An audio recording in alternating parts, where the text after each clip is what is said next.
Oh, sorry. You good?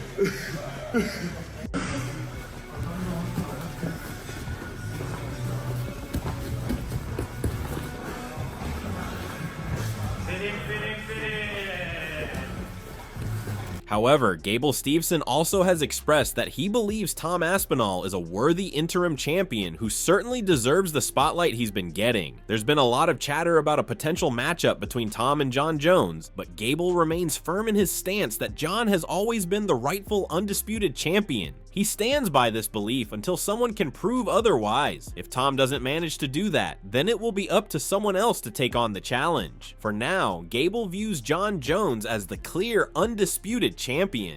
Well, you're a big guy. What do you think about Tom Aspinall? What do I think about Tom Aspinall? Man, I think Tom's a great interim champion. He's a really great interim champion, and there's a lot of buzz about him right now, about him in the Jon Jones situation. But I feel that Jon has been undisputed this whole time, and I'll stand by that forever until someone else tries to do something about it. And if it's not Tom, then someone else can try too. So Jon is definitely undisputed right now by far. Gable Steveson showed respect for Tom Aspinall, acknowledging his determination to secure a fight with Jon Jones. However, Gable feels it's premature to pass judgment until Jones makes his return to the cage. He pointed out that Jones has dominated the sport for almost 2 decades, an achievement no one else can claim. Steveson expressed frustration that many younger fans tend to overlook Jones's legendary career, forgetting his victories over icons like Shogun Rua, Lyoto Machida, Rashad Evans, Rampage Jackson, and Daniel Cormier. While acknowledging the controversy surrounding Jones, Gable emphasized that Cormier's only losses came at the hands of the best, further cementing Jones's unparalleled legacy in the sport. I like Tom in the sense of Tom's a go-getter and he's trying to fight for what's right and trying to get the Jon Jones fight, and I applaud that. But until further notice, until Jon steps in the cage, I feel like we really can't say nothing. I mean, it's been what, 20 years? 20 years he's been on top. No one's done that. No one. So, and we're in a new generation of social media that kids haven't recognized Jon's past of being that great. So it bothers me because growing up, I'm watching UFC and I'm watching Jon take care of business when I'm 9 and 10 years old, 11 years old, and now we got a new generation of teenagers that are just like, oh, but we're gonna forget about Jon beating Shogun, we're gonna forget about Jon beating Machida, we're gonna forget about Jon beating Evans and Rampage and everybody else, and Cormier, son, and Cormier twice. Oh, he pissed dirty, they say. Cormier's only losses are to the best guys in their weight class, like forever best guys. And so you can't discredit it. You can't. So, and do I like Tom? I think Tom's cool. But moreover, Jon Jones also trained with Gordon Ryan, the renowned Brazilian jiu-jitsu phenom, to enhance his grappling. Ryan, considered one of the best submission specialists, has helped Jones refine his ground game. This collaboration adds another layer to Jones's already well-rounded skills, making him even more dangerous, especially in controlling opponents on the ground. It demonstrates Jones's commitment to continually improving even as he faces elite fighters like Tom Aspinall.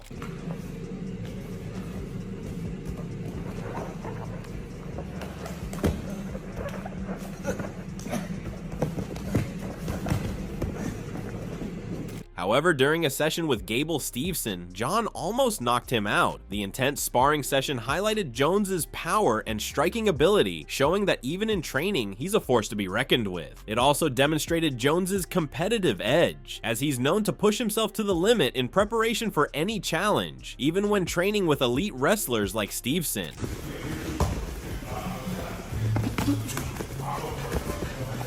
Oh, sorry. You good?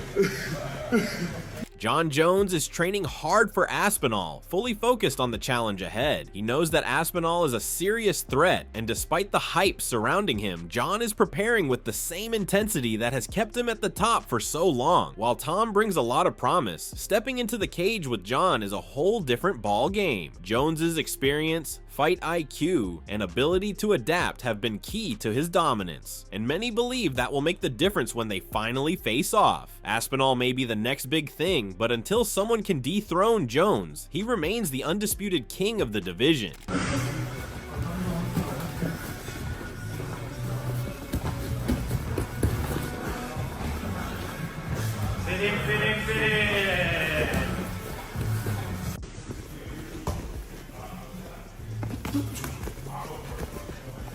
Oh, sorry. You good?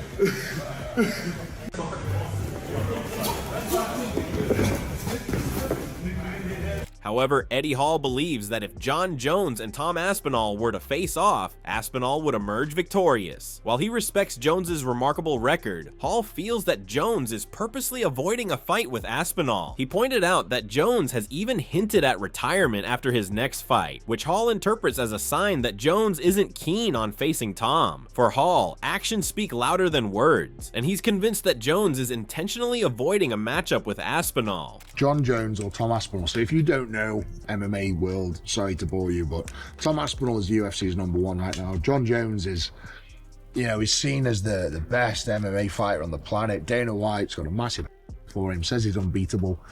Honestly, I think if you put Jon Jones and Tom Aspinall in a room and said one man leaves, I think Tom Aspinall leaves that room. I genuinely do.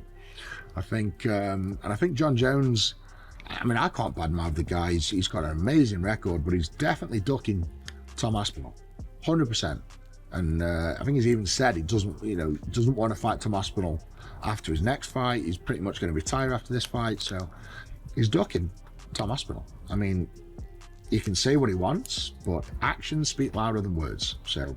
Moreover, former UFC legend Chael Sonnen is confident that the Jon Jones versus the Tom Aspinall fight is not just a possibility, it's definitely going to happen, and it's coming soon. Sonnen stressed that Jon Jones would only return to the octagon to face Aspinall, though he didn't completely rule out the chance that Tom might fight someone else in the meantime. Sonnen also shot down rumors suggesting that Jones is stalling or avoiding the fight, calling them completely false. According to Sonnen, when Dana White makes the call, Jones is on board, and that's the only moment that truly matters in making the fight a reality. This fight is going to happen. In fact, this fight is going to happen next. You will not see Jon Jones fight and it not be Tom Aspinall. I can give you that as an assurance. I can't do it the other way. I cannot tell you that there's no scenario where Tom Aspinall fights and it would be against anyone but Jon Jones. I can't do that. I'm very close. I can go further. You will see Jon Jones fight Tom Aspinall. All the reports that you've heard that Jon is holding this fight up, they're not true. Jon has gone to the media and he's had his fun. The litmus test is when that phone rings and it's Dana White, what is said in that moment. That's the only way you go into the category of delaying and or ducking. That did not happen. That is a false report. Curtis Blaydes gave Tom Aspinall a narrow 55% edge over Jon Jones, but emphasized that defeating Jones would be far from an easy task. Blaydes acknowledged Jones's vast skill set and championship experience, noting that these attributes make him a perpetual threat. He pointed out that any fight with Jones would be a significant challenge for Aspinall, with Jon's well-rounded game and fight IQ always making him dangerous in the octagon. Do you think Aspinall beats him?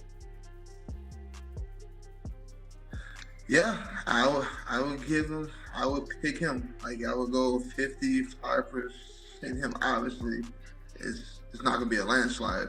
Like, we're going against Jon Jones, he's a legend. Stipe Miocic also praised Jon Jones as one of the greatest fighters in MMA history, emphasizing his strategic mindset and unpredictable style. He warned Tom Aspinall to avoid making the same mistakes he did when facing Jones, particularly taking heavy shots like the liver punch. However, Miocic didn't overlook Aspinall's strengths, recognizing his toughness, strength, agility, and his ability to stay calm under pressure. Miocic believes that if Aspinall remains focused and composed, he stands a good chance of performing well against Jones in the octagon. With Jones, he's as good as one of the best of all time, if not the best of all time. He's just smart, real tricky, but with Francis, always comes with a game plan, but also he's got thunder in his fist. So that's a tough fight. I think Jon would keep his distance. He do well, get him down to the ground.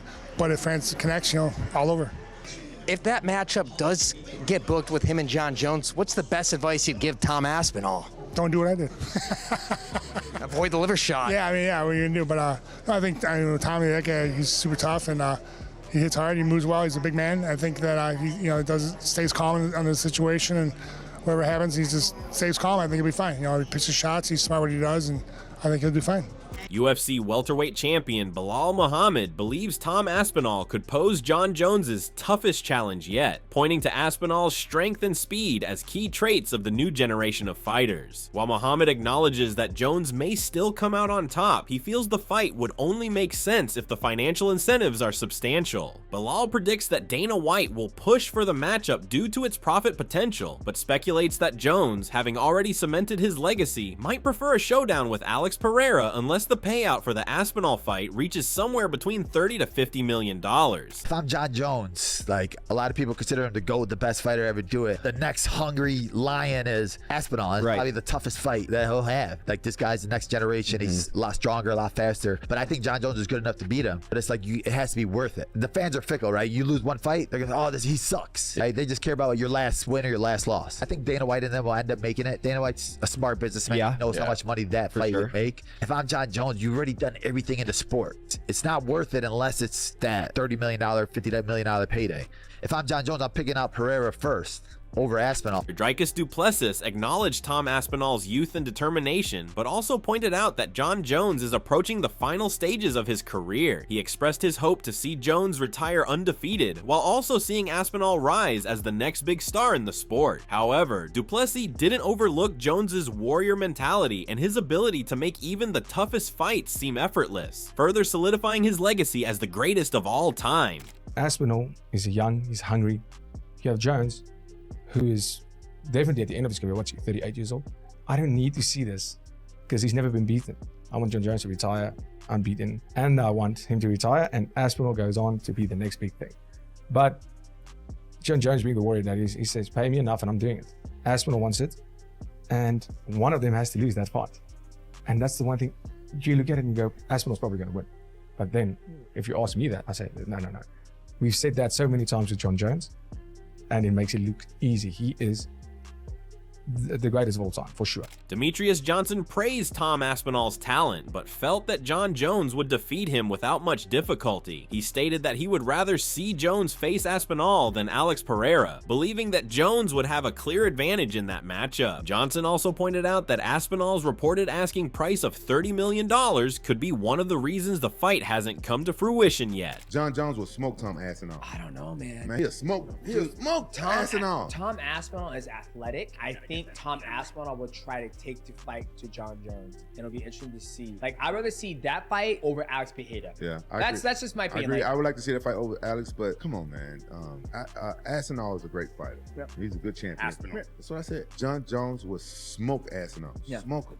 I can't wait to see. I hope it happens. That's the fight that needs to happen. I think Tom Aspinall versus Jon Jones needs to happen. Why do you think there's so much friction there? Why do you think it's not happening? What? Because we see so much. I think Jon Jones internet. said he wants $30 million. Paddy Pimblett expressed that he really likes Tom Aspinall and considers him one of the coolest guys in all of MMA. However, despite Jon Jones getting older, Paddy still can't pick against him. He believes Jones possesses the best fight IQ in the world, perhaps even of all time. According to Paddy, Jon always comes into every fight with the perfect game plan to defeat his opponent. As much as he would like to see Tom win, Paddy admitted that he just can't bring himself to choose anyone over Jon Jones. Do you think the Aspinall-Jones fight happens? It's got to happen. I was sitting next to Tom the other week at the UFC in London and talking to him about it. How do you think that plays out if they fight? I'll be honest, Tom's a friend. I love Tom. He's one of the coolest dudes in the whole of MMA. Even though Jones is getting old, I just can't pick against Jon Jones. The one thing I do think Jon Jones has got the best in the world and the best ever is his fight IQ. He has a perfect game plan to beat that person.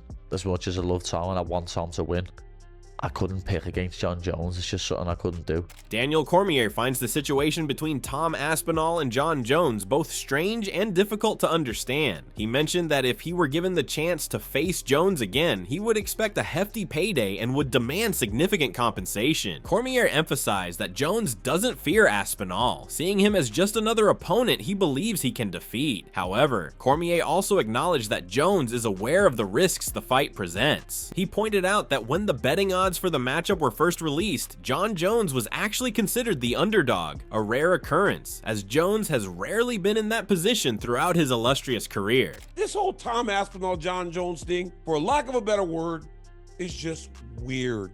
For me, it's just weird. Like, I don't get it. If I give him the opportunity to fight me, I want to be compensated. I want to say it. I want that you money. John Jones shooting straight. Because at the end of the day, guys, I will tell you, not afraid. Tom Aspinall to John Jones is just another guy that he would fight and that he believes he can beat. But what he does want is to get paid. And I think he recognizes the dangers in the fight.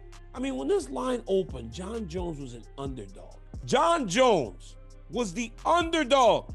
I don't even know if there's ever been a time in his career where someone has been favored to beat John Jones. Cormier also pointed out that John Jones has been preparing fans for the end of his career, implying that this could be his final major fight. He doesn't believe Jones will stick around just for money if his performance begins to decline. In terms of timing, Cormier speculated that the UFC likely already has something lined up or is close to finalizing a matchup. He also suggested that Jones should fight sooner rather than later, as each passing month ages him while Tom Aspinall continues to improve and get better in the sport. If I was John Jones, I would do this earlier than later, because every month that passes, he just gets older, and Tom Aspinall gets better.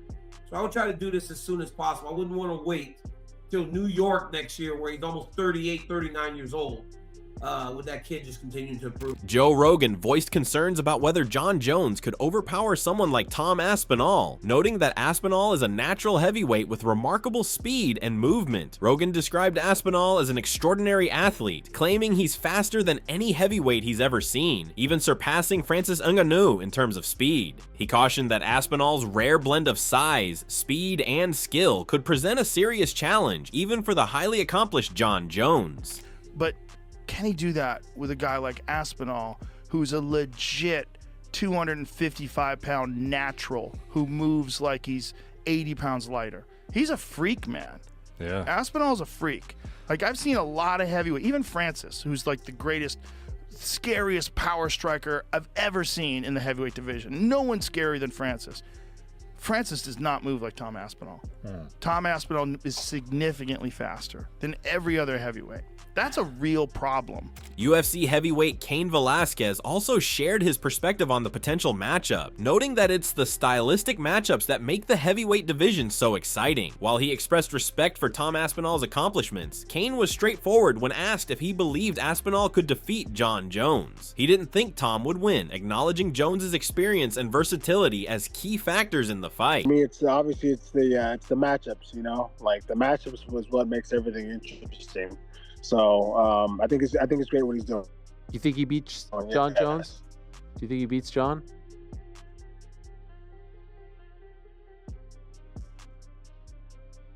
No, I don't think he does. Cain Velasquez further explained that after watching Tom Aspinall's fights, he noticed certain patterns in his striking that could be exploited. He believes John Jones, known for his strategic mindset and ability to analyze his opponents, would quickly identify and capitalize on those weaknesses. With Jones's high fight IQ and meticulous preparation, Cain doesn't think Aspinall would be able to overcome him in the octagon. So me just watching him, I kind of see his pattern a little bit, and his striking, the way he comes in and strikes. I think John sees it too. Okay. So I think with that, just because again, he studies, man. He does his homework. You know, he's a master at this. He analyzes things. He studies you over and over again. I think just for that reason, he's gonna know what to do. So I don't think he beats John. No. Wow. So Jamahal Hill stated that John Jones has always risen to the occasion when tested and believes a matchup with Tom Aspinall could be one of his toughest challenges yet. He described it as a potentially great fight, but emphasized that it all depends on whether Jones is willing to take that risk. Hill added that it's the kind of fight fans both want and respect, highlighting the excitement surrounding the potential matchup. Well, if John Jones has taught us anything, you can never count him out. You never count him out no matter what the challenge is, no matter what. He's always risen to the occasion and risen to that challenge and perform exponentially. So I think that it'll be a good fight. I believe it'll be a good fight. I believe it'll probably be one of the harder fights and harder challenges that John has had in his career. So, I mean, it's all about if he wants to challenge himself like that or not. So what are your thoughts on this? Share your thoughts in the comment section and make sure to subscribe and like if you enjoyed the video.